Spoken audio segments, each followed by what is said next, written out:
Oh, Hello, hello. hello, everyone. Oh, Everyone. I forgot our greeting. That's okay. It's upstairs. Welcome. Welcome, welcome. Kick it off. Whatever you feel, whatever feels right. I Yeah, just want I just want to say welcome to everybody to the Sacred Wisdom Circle. We invite you to share, comment, ask questions. This is something for everybody to be a part of. So I'm happy to be here.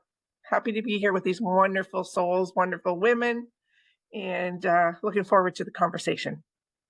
Here, I here. had, Mm. yeah, absolutely. It's wonderful. I had such a laugh yesterday. Or it was where are we today? I don't even know what day of the week is. We had a holiday on Monday, so it's thrown me completely. Wednesday, actually. I'd had a visit with a client, and I was talking about some of the stuff that we're doing. So she comes out with this comment. She says, "Oh, so you're bipolar?" And it took me a minute to realize that what she was talking about, the two different poles, the North and South Pole. So you're guys in the North and I'm in the South. So she's going, you're bipolar. Well, I just, Oh my. so we're bipolar. That's too funny. I have to say happy summer solstice and winter equinox to you, Angela, and to everyone. It's a powerful day. Very much so. Is it Yeah, today? it's Wednesday. Yeah, it's today, tomorrow. Oh, It's it winter is today. solstice for us as well today. It's not so much the equinox. We also Oh, have the yeah. solstice. Sorry, I said equinox. Yeah, solstice. Yeah, But ours is the longest night of the year.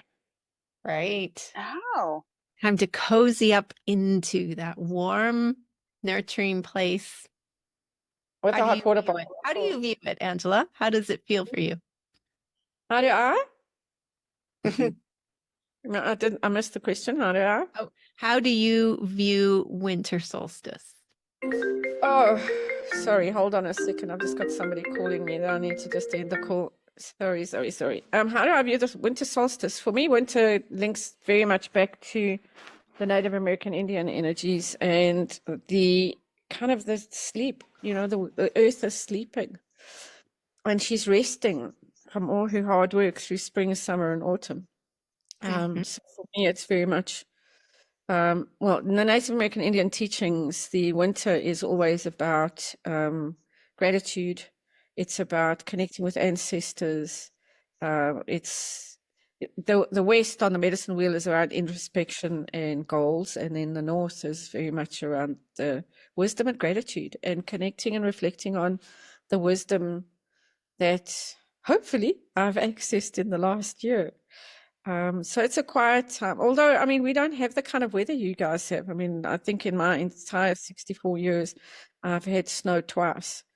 And even then, it's like a sprinkling of frosting sugar, and by the next morning, it's pretty much gone. So we have very mild winters. Although I must say, I still feel the cold. But it's very mild. The sun shines just about every single day. The skies are clear. So we don't have that kind of inclement weather. So I think I would be cozying up a whole lot more if I was on your side of the world with all the snow. Most definitely. Oh, okay. So, what summer solstice feel for you, Alana and Pam? Pam, go ahead. Summer solstice for me is just that, you're planting seeds, you're getting out there. I love the sun.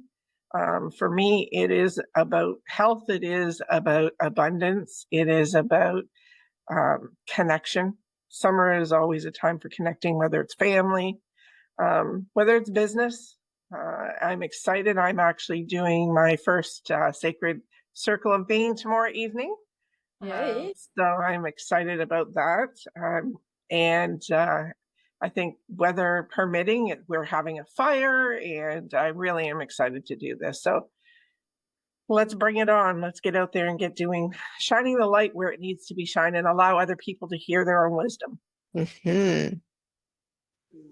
And I'd love to receive wisdom as well. You know, Pam, you work when you opened the session today around people commenting, liking, questioning. But we'd also like to hear their wisdom and your wisdom too, not just from us.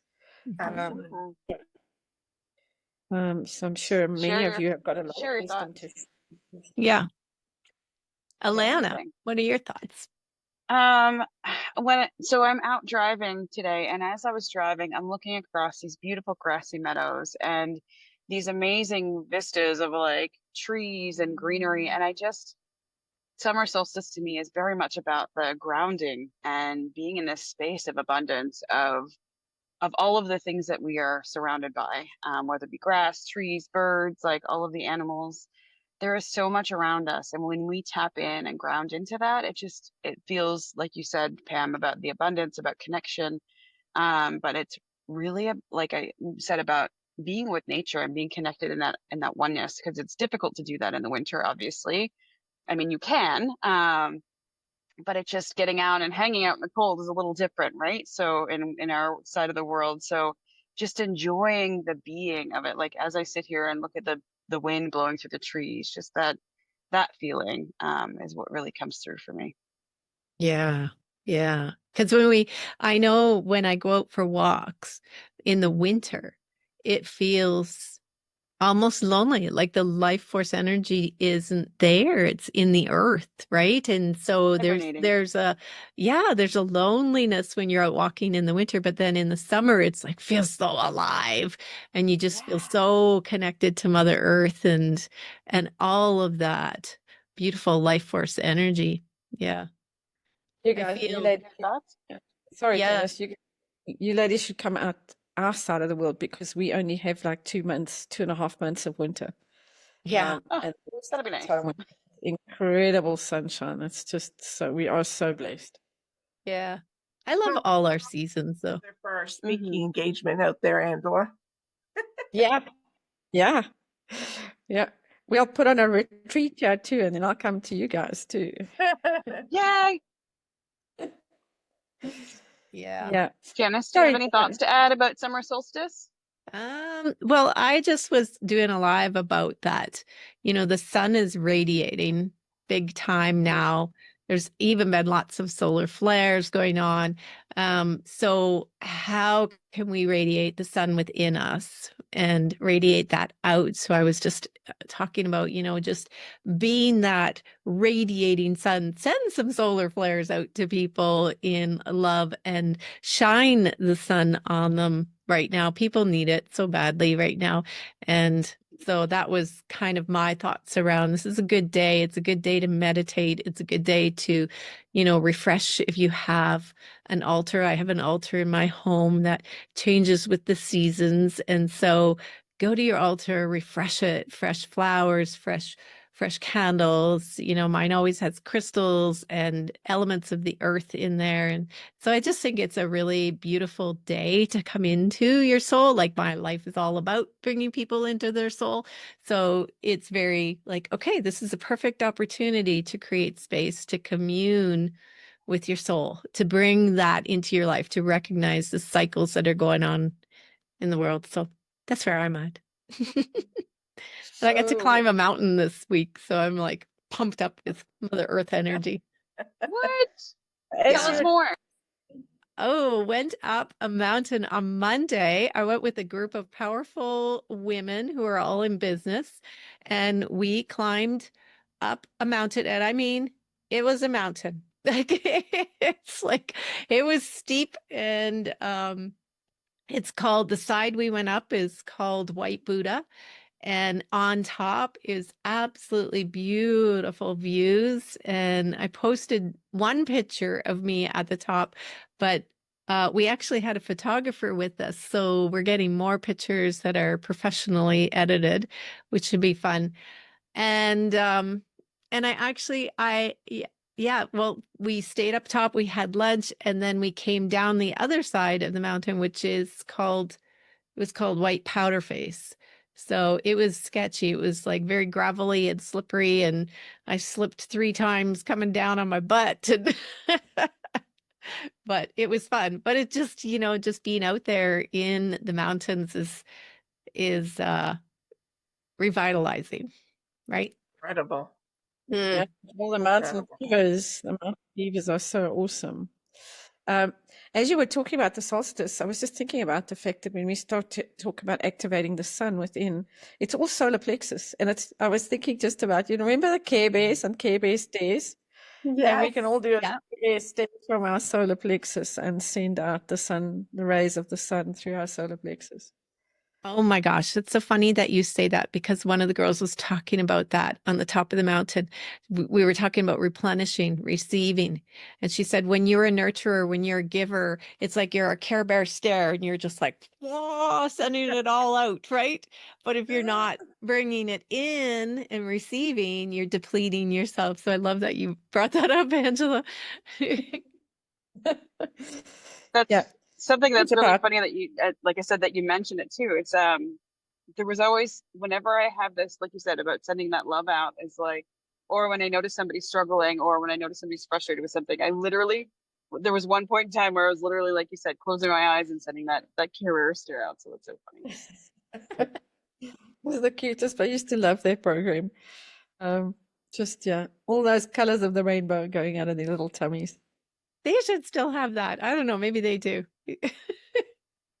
I'm hearing Oh, more of it coming back again. I'm not sure if they're going to bring cartoons back or not, but it seems to be in the buzz around here anyway. So I don't know. It's interesting that there's a lot of references to it. So I think it would be great if they could bring something like that back again.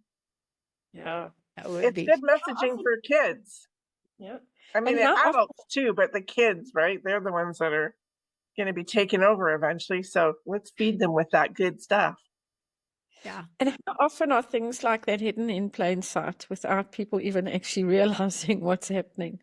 And I'm not, I mean, in as much as there can be negative energies, there's so much positive energy with things that are put into stories and narratives that are just absolutely hidden in plain sight, and yet they do the work that they need to do vibrationally and frequent on in terms of the frequency that's needed. So yeah, it's KBSD all the way.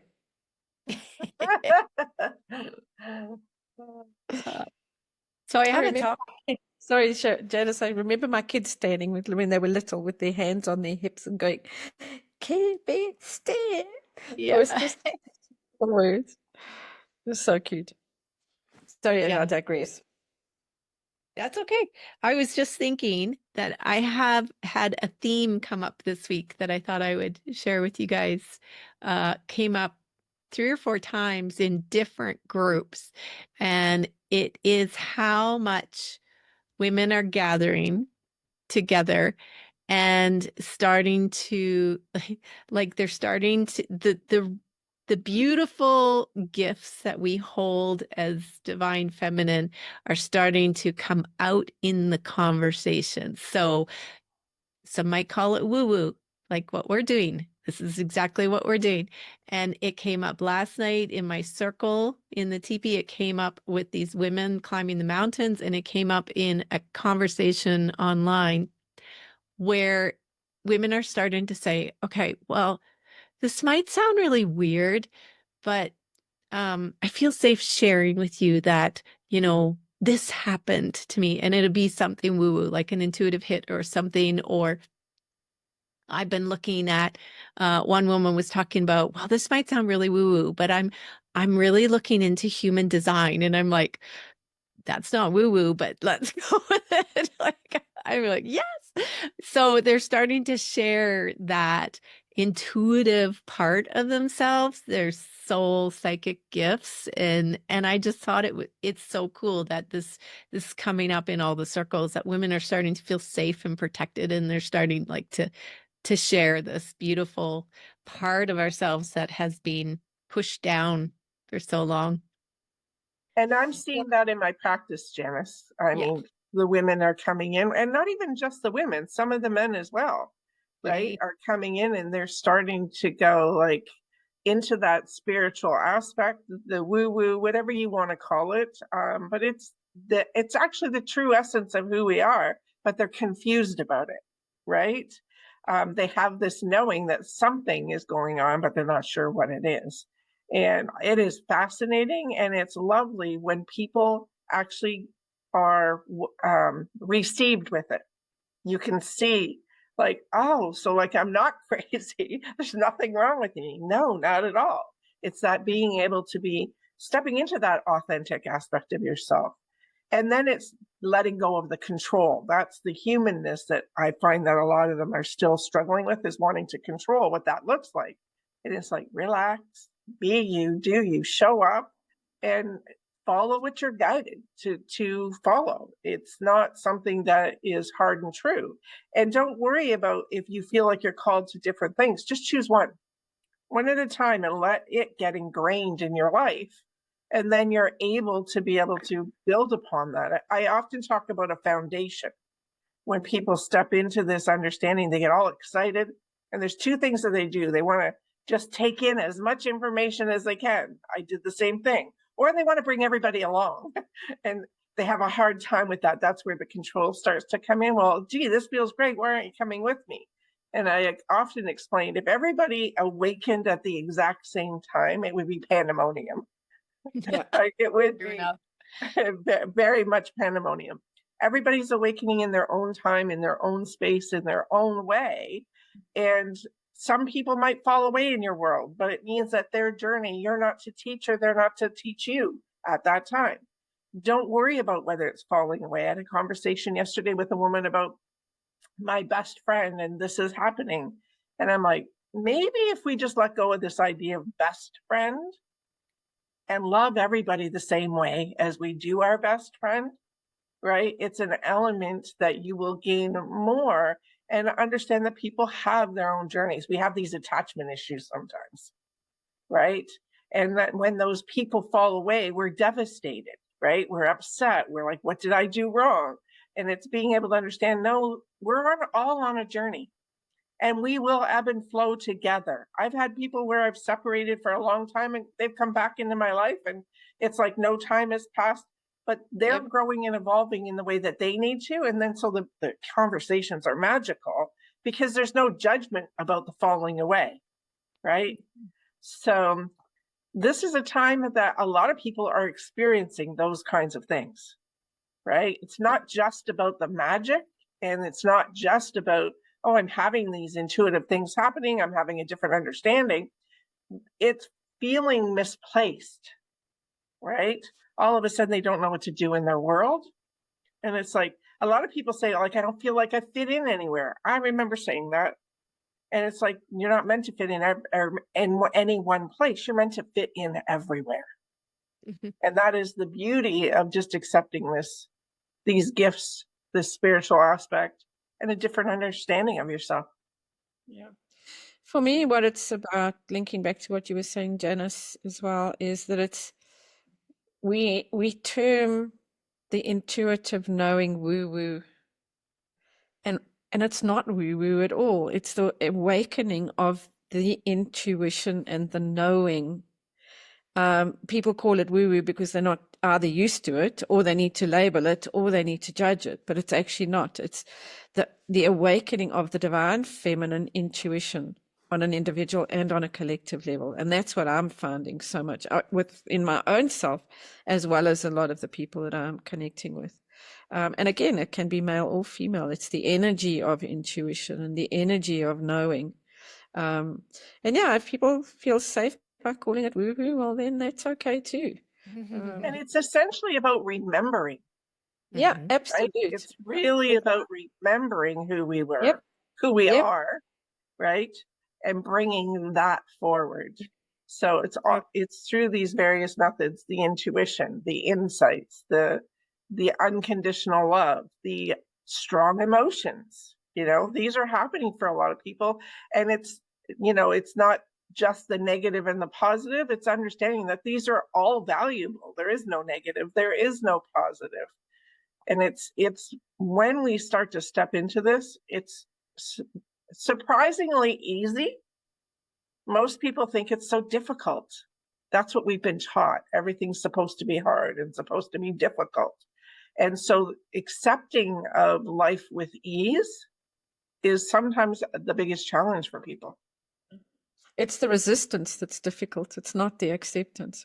Because once we let go of the resistance, then we open up to flow, and that's when it's easy. But yeah, and always we also say what we resist persists. And so, and I don't know about you, but I kind of remember having experiences where I could feel the resistance and it was hard letting it go. And then on the other side, once you've let it go, going, what was all that about? It's actually so cool. Why did I actually find it so much? And that's just, again, it's the ego. It's just the ego's getting right sized and it doesn't like it. So it's going to come up and say, hello. I just want to remind you that I'm here. And so, yeah, that's the wonder of surrender, handing it over so that we can serve. And that wonder of just stepping into that beautiful space where we know we're held. And and this what beautiful energy of intuition opening up. It's just so special. So special. Well, it's funny you talked about ease, Pam, and like that's something that's come up even for me lately. And again, that, like you said, Angela, about the ego of like, there's been this last week, even I've heard it multiple times of like being in the joy and being in the fun and being lucky. What if it was just easy? And again, that kind of flow and ease of allowing things to not be hard.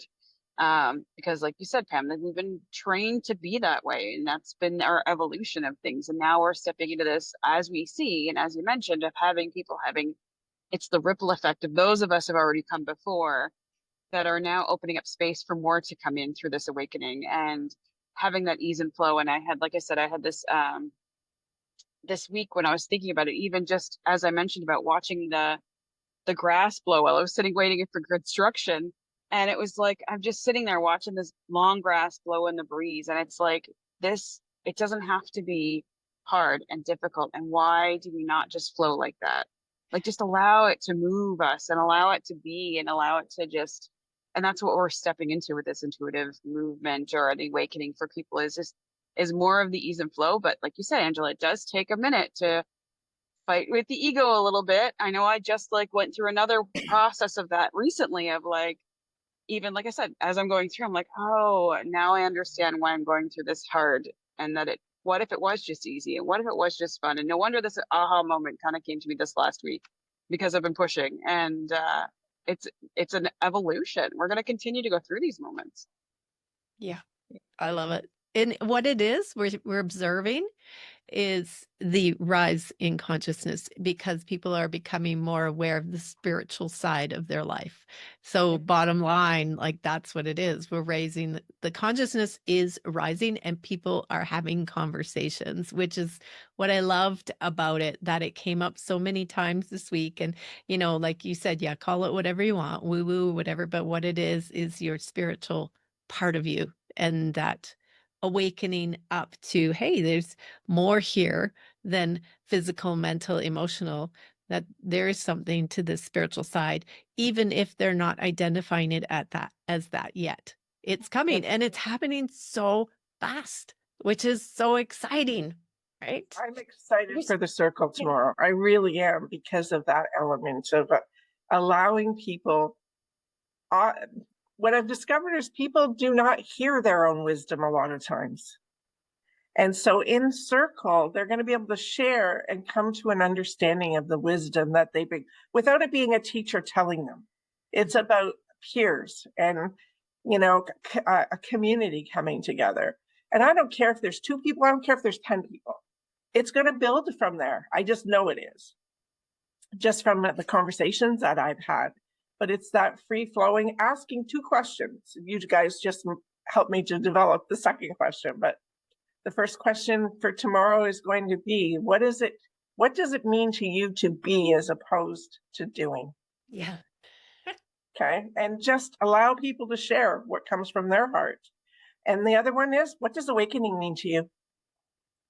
Yep. Mm-hmm. Right? Because everybody has their own idea, right? And perspective. And that perspective might tweak something for someone, right? My first experience in group work was back in my 30s when I had problems in the abusive relationship, and I took a letter to the doctor. I wrote everything out that had happened. And she said, I want you to go to this women's group. It's around domestic violence. And I want you to go to 6 sessions. And then from there, you can make your decision which way you're going to go or what you're going to do. And I remember the first couple of sessions not saying boo, but boy, did I walk away with some wisdom from the women that were in that group. And so I found that always stuck with me, because it was that element of there is such value. And it wasn't the facilitators, it was the other women and in their experience that taught me so much. And so that's why this circle of being is so important to me, because I see the value in it. And what's so And important, sorry, Pam, what's so important in terms of what we're saying is that if you think about, Janice, your teepee, the floor is round. Pamela, you're doing a circle. Our logos have circles. Everyone in a circle is equal. There's no hierarchy in a circle at all. There is just what there is in a circle. And it is the first form of the divine feminine is the circle. So wherever we're seeing crop circles, half feminine, all of those things that connect to the energy of the circle. it's It's about- inclusivity. Yep. And unity.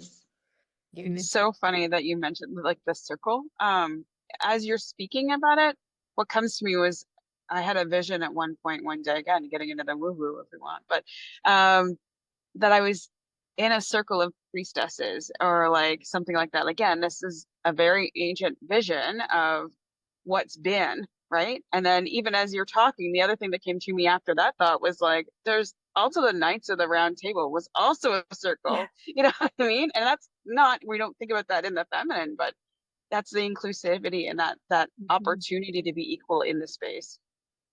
Anyway, that was just a thought that came with that. I needed And to also, and also our interconnectedness Love in it. a circle as well, is that we are all the unity, the interconnectedness, the fact that all parts make up the circle, and there is everyone has the contribution to make. And it's connection of energy.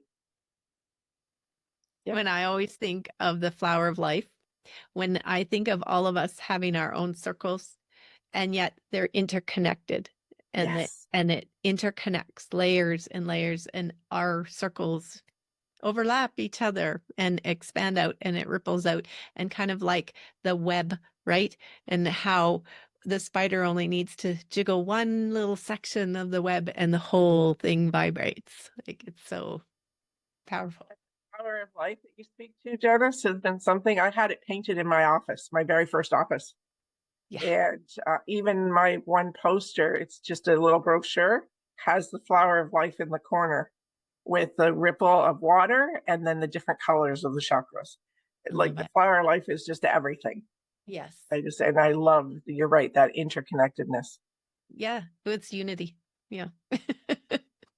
And oneness, right? It's Mhm. oneness. Love it. Okay. I've had quite an interesting experience this week again, and I say again, with the Venus flower and the Venus, the 5-petaled Venus flower and the sacred geometry of the Venus flower, where she has the soft, rounded corners, I mean, not corners, rounded petals of the feminine pentagram, as opposed to the lined pentagram. And it's been such a beautiful energy. Just connecting with her energy again. So that's also, all of these things, there's a language that's out there that is all over the place in terms of the symbols and the signals that we connect with. And Power embedded symbols.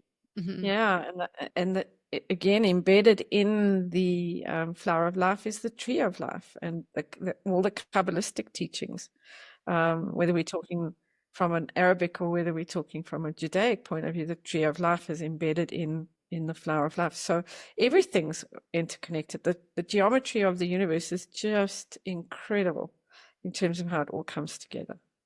The power of symbols, like I use that a lot in our creative portion of the programs, in our paintings, in that we put sacred geometry beneath the paintings, or we write intentions too, but we use sacred geometry definitely. You don't even have to understand it. The power of the sacred geometry resonates through. And then even with the intuitive painting, it's like, okay, now we'll do layer upon layer upon layer of painting. And then, all of a sudden you'll go, oh my gosh, there's an image, there's a butterfly here, there's a dragonfly, I see a face. Like it just shows up and it becomes like a portal to your higher wisdom and that communication between you and your source. And it's beautiful, but that sacred geometry added in there, and we'll even stencil it on. Like we have sacred geometry stencils and stencil it on. It's just incredibly powerful when you start to open up to those symbols. Mhm. Yep. And symbols in life are powerful. It's Mhm. very funny. You had mentioned, Sorry, Okay. go ahead. Go ahead, Ellen. I was just going to say, we actually had a conversation earlier this week and light language came up around that of like and the fact that we talk with our hands, and do we really know what we're pay attention to what we're doing with our hands? And are we creating that light language as we speak, even with our hands, with our hand movements, without even noticing? Like you said, it's just allowing these symbols, these ideas, these figures to come through. And it's funny, when we had this conversation, one of the things that came to me was like, I know somebody else that does like sets like an intention or a word under her paintings.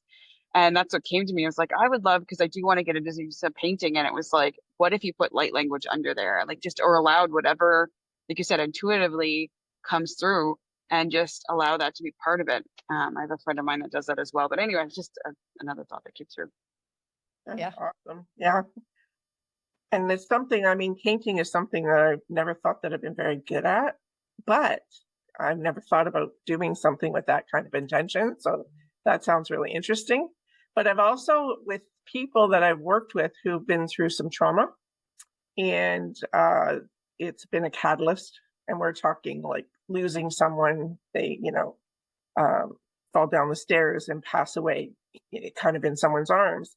That's kind of the kind of trauma I'm talking about, is that can be a catalyst for an awakening as well.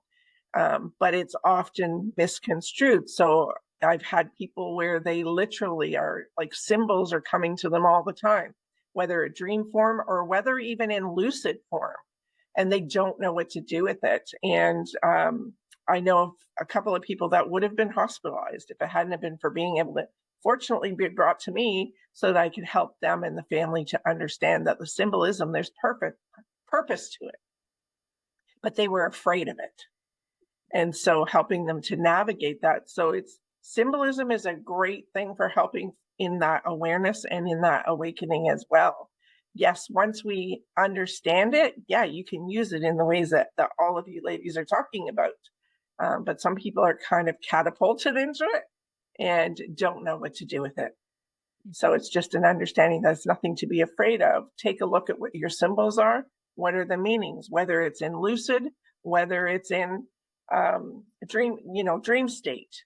But lucid dreaming is where you're awake. So it's that element of being able, and if you don't understand that, find somebody, who understands lucid dreaming. Find somebody who understands dream work.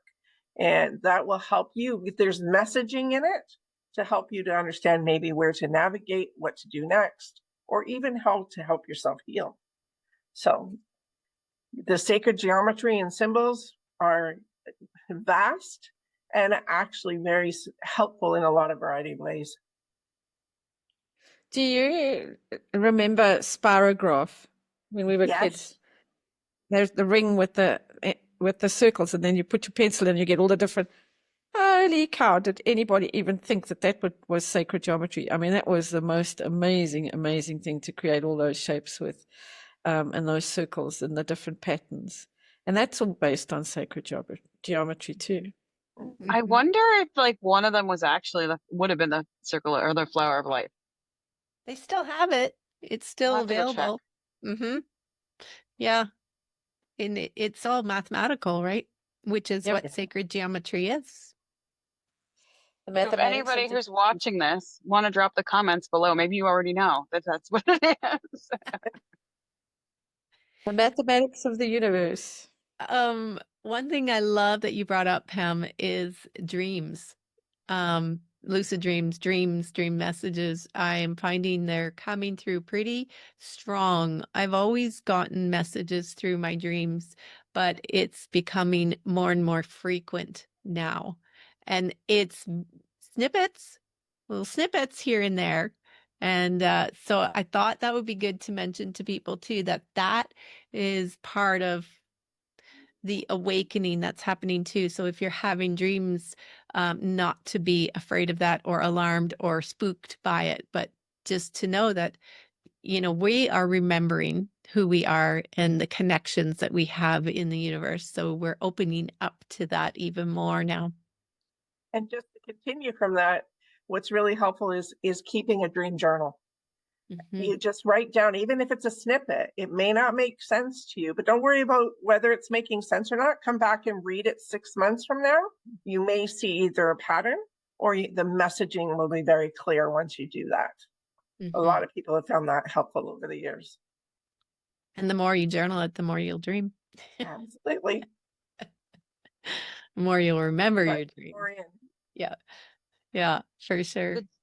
The dream state's also around like processing, right? So we get the opportunity in that space to not just receive intuitive messages or like other kind of communication. It's also around that processing piece. So like, I know through dreaming you get that opportunity to really like it's your subconscious does the work. And sometimes when you wake up, that's part of because I know I just had one not that long ago where it was like, what did that even mean? But the message, and that's what I would suggest for anybody that's listening, is if you're going through, you're like, what does that mean? Either, like you said, talk to somebody who understands it, or even just ask your own intuition of like, what did that mean? And it may not mean specifically like literally what the dream was about, but if you kind of just, one of my mentors had mentioned to me, like, step back and see what the message or the overall intention or overall idea of the dream was, and allow that answer to be the right answer. So for me, it was like there was still, I could tell there was process of grief because it was around my kids and I woke up like crying. And it's for me, when I step back and just look at the overall feeling or intention or message from the dream, it was about the fact that I'm still processing some of that grief from, divorce and family and all of that stuff, right? So just allow the answers to come through and allow, like, as we mentioned about the intuition, allow that to come through and let the answers come to you to trust that. So what's so significant about the dreams and dreaming is that it's the way that spirit communicates with us when we're not in our mental body.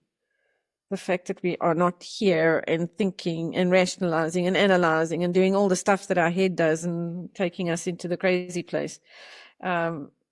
When we are asleep, our mental body is sleeping. So we are able to open up so much more to our intuition and our intuitive knowing through the dream state. And then, of course, we all wake up and we now want to analyze what the dream means. But sometimes it's just sitting with it and just going, okay, that was weird. Well, that was interesting. I know that I've been working really hard at not trying to rationalize and not trying to go back into my mental body, because it is about heart opening and intuition opening, and just allowing. It's also part of the receiving energy, just allowing what's coming through to come through. Does it always have to have a meaning? No. Mhm. It can also show you where you're at. So when you talk about mental body, I see it like too as conscious versus subconscious. So our conscious part of ourselves will go to sleep, but the subconscious never sleeps, never stops. And that's your intuitive creative flow, right? It's constantly going and moving, and it's always there. So what will come up and be revealed to you is where you are at subconsciously, and it is our subconscious part of ourselves that is manifesting in our life. And so that's the part of ourselves that we want to create program changes in if it's hindering us from creating and manifesting in our life the way we want. So it's very interesting to be able to allow that subconscious part of you to reveal and unveil for you, okay, what's going on here? What fears are coming up? What resistance is coming up? Or what guidance is coming up for me?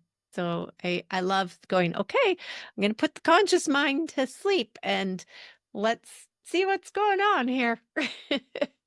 Also accessing the superconscious as well, which Yes. is our soul self too. So, you know, I mean, I don't know about you, but I have been having, I've been woken up by spirit and source at the weirdest times of the night.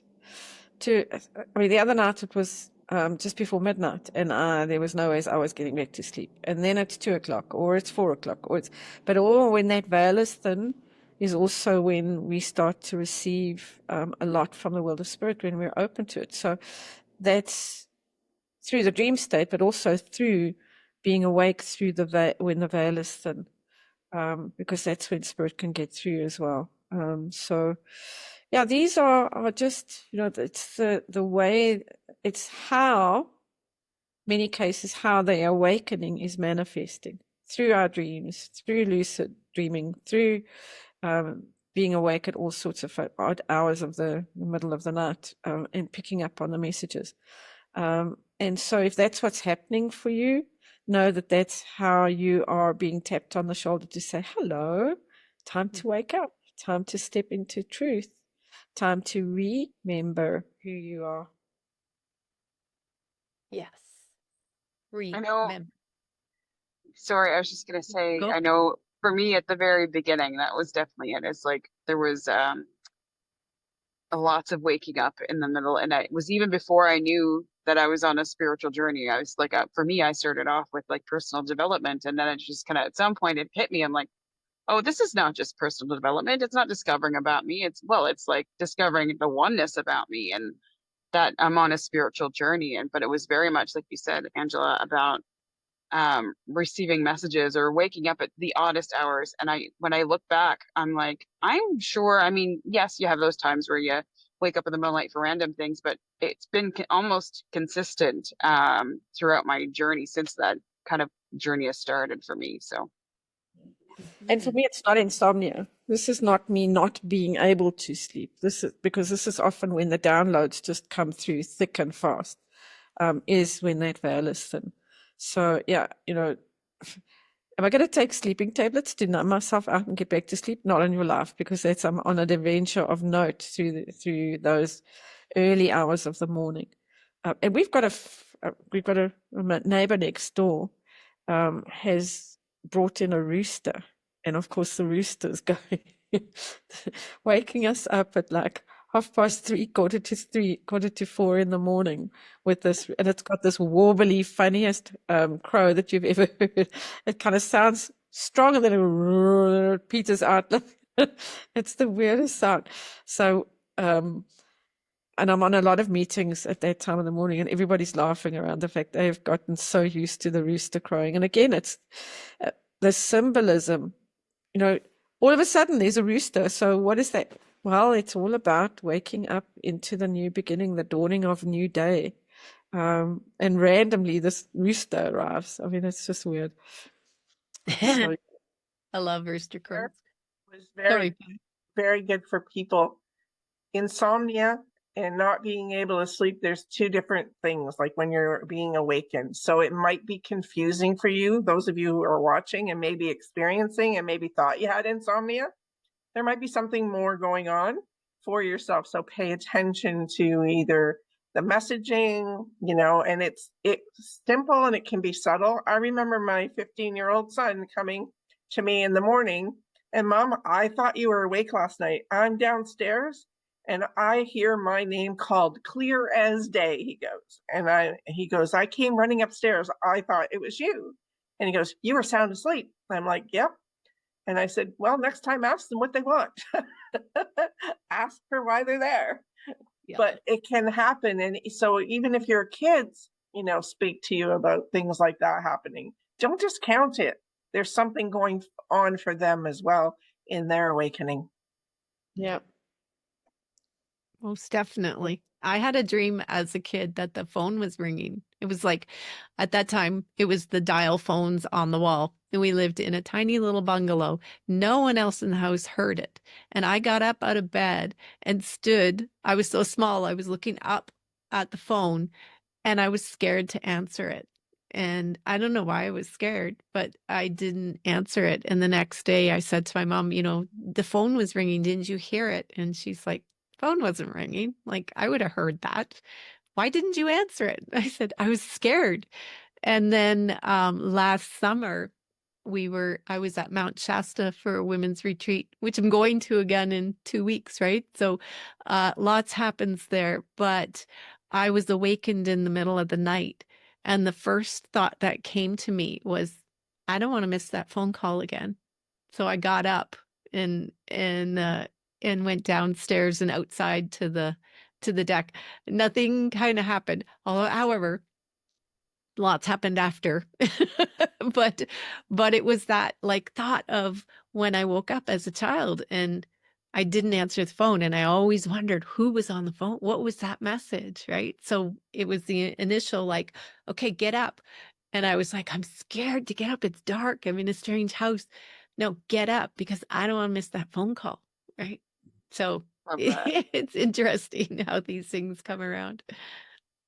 I was 5 or 6 when I had a dream of crabs coming out from underneath my bed. And it was not just a dream. It started as a dream, I think, but went into lucid dreams. Like I was awake and my dad put me on a chair in the middle of the bedroom and closed the door. And as soon as the darkness, the crabs came out from under the bed again. Like it was to the point that it was hysteria. Yeah. And he spanked me just to get me out of it. So I haven't had a lot of visions ever since, but it was that element of they were gold, like golden crabs. But at a young age, I was scared because they kept coming out only when the light was off and the door was closed. Right. So, really nurture your children when they have these experiences because they're real. They're not Yeah. something that they're making up. It is a gift, even though it may not seem like it in the moment. My nephew had he came running into my middle sister. She's not with us anymore. She is, but she's not with us anymore. And he came running he must have been about 4 years old. And he said, Mommy, Mommy, Mommy, they're killing my brother. And she said, but you don't have a brother. He said, but Mommy, Mommy, Mommy, my brother's dying. There's a wagon wheel on him and they won't move it. And my brother's dying. And she was going, but you don't have a brother. So, those kinds of recollections. Also, children with their so-called imaginary friends, they're not imaginary at all. Our children are open to the world of spirit because they haven't been shut down yet. And so where your children are bringing those things to you, know that they're not fabricating, they're not creating stories. This is a very real experience for them. And if we could say anything, don't minimize it, because what you're doing is shutting their psychic centers down, and sometimes never to be opened again, just depending on who they are. So they're not going cuckoo, they're not into, they are really in touch, because they're still so open, they are really in touch with the world of spirit. So yeah, pay my echo. Don't kind of shut them down. Mm-hmm. And just to clarify what a lucid dream is for those that might not know, because I do talk a lot about dreaming in my groups and most people don't know. I think I've had 2 or 3 people that did know. A lucid dream is when you awaken in a dream. So you become awake within your dream. Everything, it feels exactly like you woke up, but you're still dreaming. You can see colors and details and everything is clear. And then you consciously start to move through the dream, and it's fun because you can I always start flying because I'm like, hey, I'm dreaming, I can fly. So I start flying.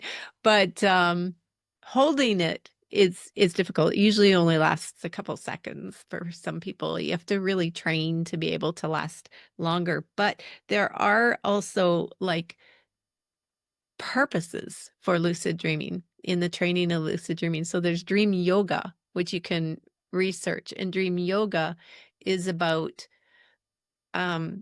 becoming more consciously aware through your dreams, working on yourself and your consciousness while you're in your dreams.